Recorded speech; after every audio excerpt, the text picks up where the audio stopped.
ਲਓ ਜਨਾਬ, ਸਾਡਾ ਕਾਫੀ ਟਾਈਮ ਸ਼ੁਰੂ ਹੋਇਆ। ਸਾਡਾ ਮੌਜ ਮੇਲਾ ਅਮਰੀਕਾ ਦਾ ਜਾਰੀ ਹੈ। ਸਕੂਨ ਦੇ ਨਾਲ ਅਸੂਲਾਂ 'ਤੇ ਵੀ ਹੈ ਔਰ ਜ਼ਿੰਦਗੀ ਮਾਸ਼ਾਅੱਲਾ ਬੜੀ ਅੱਛੀ ਗੁਜ਼ਾਰ ਰਹੇ हैं। मेरी ज़िंदगी मुनीरा मिस्त्री सूअर नालों 1 करोड़ दर्जे बेहतर है।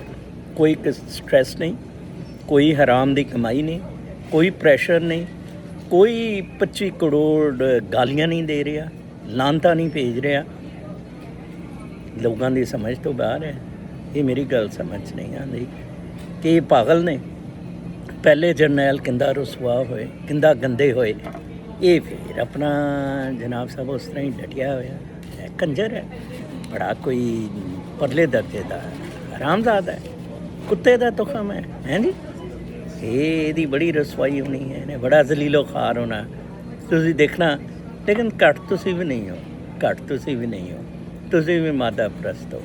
तुहानू भी नज़र चौहान वर्गा बंदा चुभदा है, तुहानू भी डोल्स देने वाला और टिकटॉकीए और वियर्स वाले बंदे चंगे लगते हैं। ठीक है ना, कुर्बानियाँ नज़र चौहान की तरह देनियाँ पैंदियां।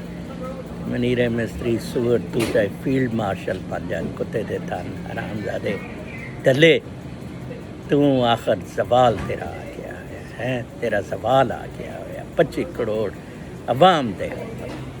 चलो ठीक।